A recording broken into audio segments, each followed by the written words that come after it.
wasn't supposed to have anything to do with it. Really, I mean it. I am a detective. I wasn't looking for answers. I kept to myself all my life. I just wish I could have been left alone in turn, even when the bodies started going missing. I kept my head down. Grim stuff for sure. But what was I supposed to do? I guess it's an old fashioned now. Maybe a cliche. But I'm a small town guy. I got a slower pace than most folks. I've never lived anywhere other than my hometown, and I've never regretted that. At least, I haven't before. Sure, I know Dr. Geller. We grew up just a couple of streets apart, even if we were on the other side of the tracks, so to speak. He was younger than me, but we was in all the same classes. Me held back a year, him pushed forward, they kept pushing him forward. He was out of state and going to college by the time he was 16. Duke, I think it was.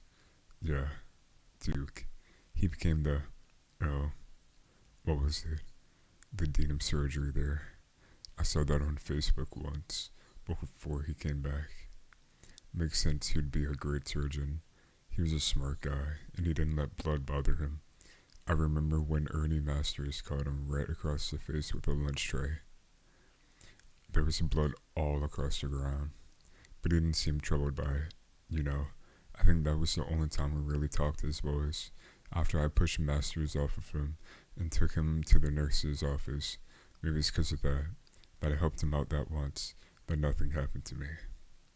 Outside of Facebook, I never heard anything else from him for going on 20 years. I got my commentary apprenticeship and worked in Mr. Henderson's workshop in town for a couple years. Of course, it went out of business when an IKEA opened 20 miles down the highway. I kind of scrambled around looking for work, and I just happened to get the custodian job at my old school. Can't say it's what I had in mind for myself. Cleaning up kids' trash in the boys' bathroom is like the pit of hell. Still, I'm the only custodian they ever had who had carpentry training. The principal got me a cake when I repaired the basketball court floor. Saved the school an easy $3,000. So it ain't bad, really. I know the ground's better than a new one, and I've been here longer than almost anyone else. Seen 3 principals move along. 4 now, I guess. Long as I've been there, though, never thought I'd see Dr. Geller come back. Remember I said I'm a small town guy? Well, even before he was gone, Bill was for the big city. Feels weird calling him Bill, considering what I seen him do. Guess it ain't right to call him doctor either. I didn't know it at first, when he came back, that he weren't a doctor anymore. No one knew what he'd done to get his license taken away. There was rumors, of course, but I thought I had too much sense to listen to those. People said something about experiments, blood taken from medical students or something. We never talked about it when he came back. Never talked at all. I can't even say whether he even knew it was me who helped him out with Ernie's masters, even when he became my colleague. Quite a change, going from dean of surgery to a local biology teacher, going all across the country back to his hometown. But I don't think that's any great mystery. Least weird thing about the story is, if you ask me, it weren't no secret that his wife had died. Cancer, of course, so now it was just him and Nina. Poor Nina. She was a real nice girl, always cleaned up after herself, even apologized when I had to clean up the mess her friends had left behind in the classroom, and helped me tidy it up. See, it's kids like her that make me have a little hope. I see the worst part of kids doing what I do. Now I see the worst parts of fathers too. I was just as broken up as everyone else when I heard the news in the staff room.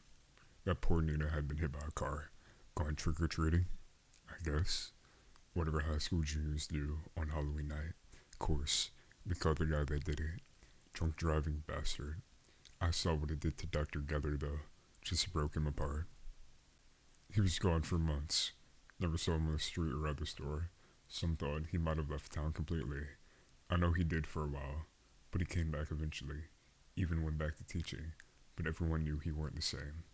He was snappish, cruel, with teachers and students alike. Made Henry from art cry once, of course. That would have gotten him let go. But what was the principal supposed to do? The man had lost his wife and daughter. How could he kick him out of his job too? Principal Harper quit recently after it all happened. I seen him at the bar. He's there most nights now, We both are. I mean, how was he supposed to know? I'm the one who should have known. So yeah, the bodies. I guess the first one was most shocking. Exhumation. I didn't know the word before. Now it's a part of the local vernacular. As common as saying as any. Wilbur Hutchings, an old man, dead a couple of months, was dug up from the local cemetery and his body was missing. Cops were everywhere, of course. It got a lot of attention across the state. We get a lot more of both in time. National press, journalists swarming the graveyards, keeping a closer watch on the town than the cops and the sheriff's department combined. The podcasters were the worst, though. The true crime leeches and the paranormal investigators. I have a little sympathy for them at least. It's all bunk what they say. All that yapping about vampires, but at least they're barking up the right tree. Henry Ortega was next. Not a local boy. A young man. Dug up from the nearest military graveyard. Veteran. Dead from monoxide OD. And had 2 weeks in the ground. And from there it only got worse. Cops hadn't even taken the police tape down from the cemetery when the next grave robbing happened. It was Nina. Of course, the town and the school were abuzz. Horrified, afraid, and Dr. Geller was in the midst of it all. He looked as stern and hard as a statue. He didn't even take time off, though, and he was meaner than ever. Never said anything to me, though. And attention was only on him for so long, because the spree only went on from there. Just a week after Nina's takings, bodies were gone missing across the country, just days apart, always just after burial.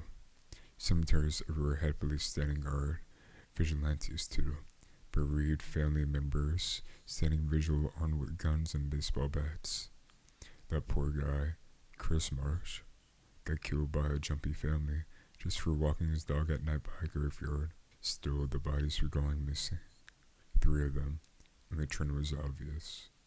All young women like Nina, 17 to 20. There was awful speculation as to why. Like you would expect. God, how I wish I didn't know the real reason, worse than I ever let myself imagine. I guess I can't blame those families or the police. They were trying to protect the dead. But surely they had to know that they were forcing his hand, that he'd had to make a new, unguarded body. They said that Claire's death was a suicide. She was Nina's friend, and all this misery was around her. Nothing strange about it, but I know it wasn't true. She was killed, her body taken from morgue before they could find out what got her. And Becky, poor Becky, another student from my school, attacked by coyotes. I saw the state of her. No dogs could do that. You know why she wasn't taken? Why she stayed in the ground? Because there wasn't enough of her left to take. I never wanted it to be me that found out the truth. There were detectives and feds from all across the state and town. It should have been them who went to the gym that night. Maybe it was always supposed to be me that caught him. It's not like the clues weren't there, and I know I was the one who had the best chance to spot him. There was a car parked in the school parking lot, even after I left after locking the door behind me. Who would be parking in school parking so late at night? Worst of all was the key. Yeah, I lost the key to the basement. I knew it was gone months before, and I didn't tell anyone because I kept losing things and then went to get another earful from the principal. It's not like there was anything there that anyone wanted. Ancient yearbooks and long abandoned lost property. But it was from there that I heard the scream. I was cleaning the basketball court again later than I normally did, and almost missed it. A scream. A girl's scream. I was sure I hadn't imagined it, but still had to stop and listen. I probably stood there for a full minute of silence, straining my ears, but when I heard it again, I knew there was no mistaking it. A girl in pain, and under my feet. I started calling to her, looking for a way to find her. I opened the old sports cupboard. All the gear and gym mats had been pushed aside, revealing the old trapdoor I hadn't used in years. It was locked, like it was supposed to be. And even after what I heard, it almost convinced me that I just hadn't had enough caffeine. But then I heard the sound in the saw. That sound I know so well.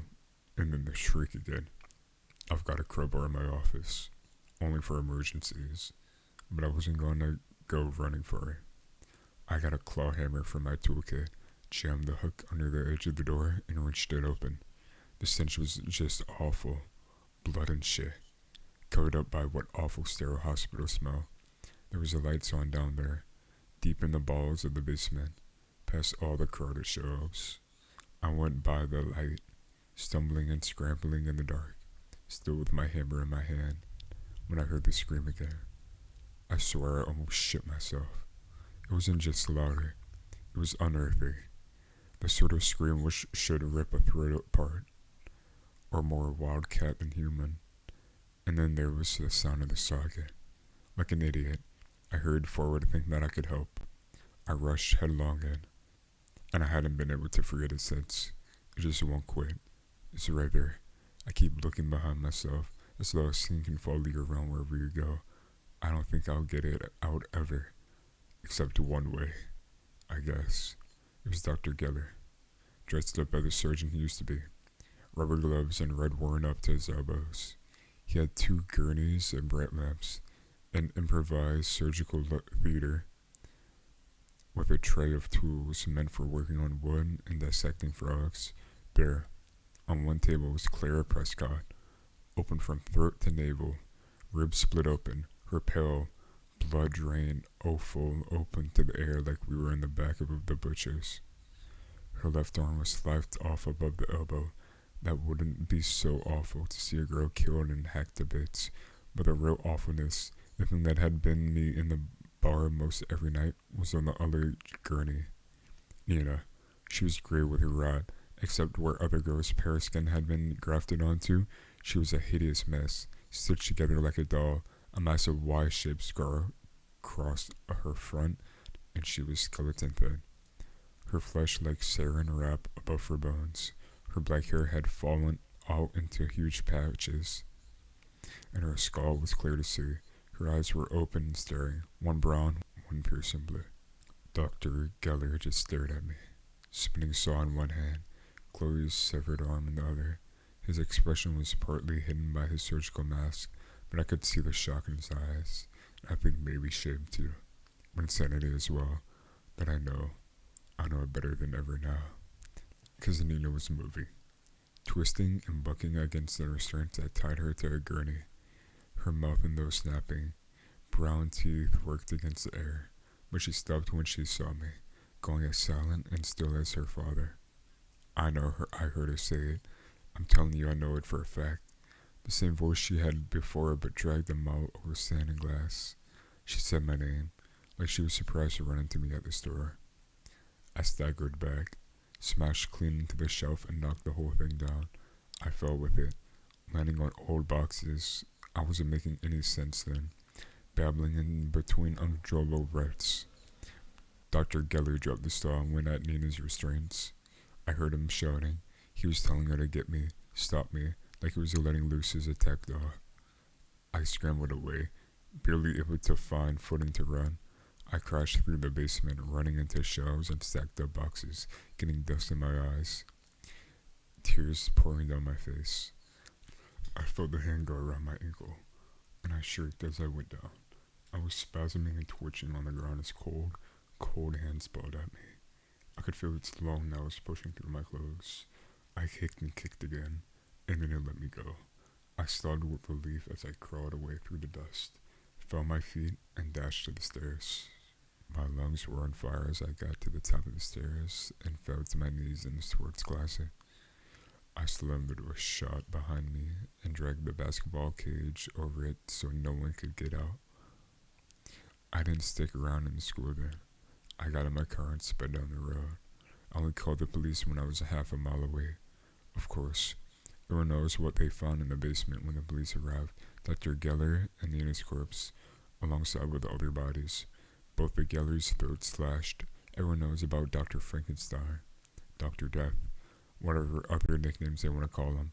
Everyone knows how he killed himself after his insane project was found. The bereaved father who stole the bodies of young women to harvest in order to rebuild his dead daughter. I hate those nicknames. That's one name I saw once online afterwards that stuck with me. An old word for grave robbers, resurrectionists. I know that he brought Nina back to life. He found some way, maybe by harvesting the parts from the other girls. Maybe.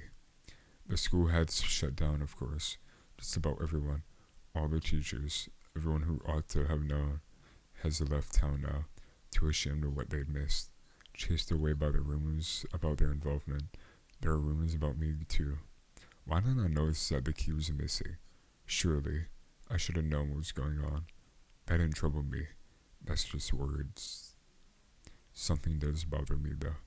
I know I said I ain't a detective, that I never ought to have been involved, but I keep thinking about the hand that has been around my ankle and knocked me down. I looked at all the reports of what happened, and they all say that Nina was found still strapped to her gurney, so it couldn't have been her that got me. See, I have thought about it some, and I don't think that Bill needed to harvest all those girls. Maybe the first, or even the second. She had been in the ground for a long time, just like Wilbur Hutchings. Dr. Geller dug up two men, then dug up only girls around his daughter's age.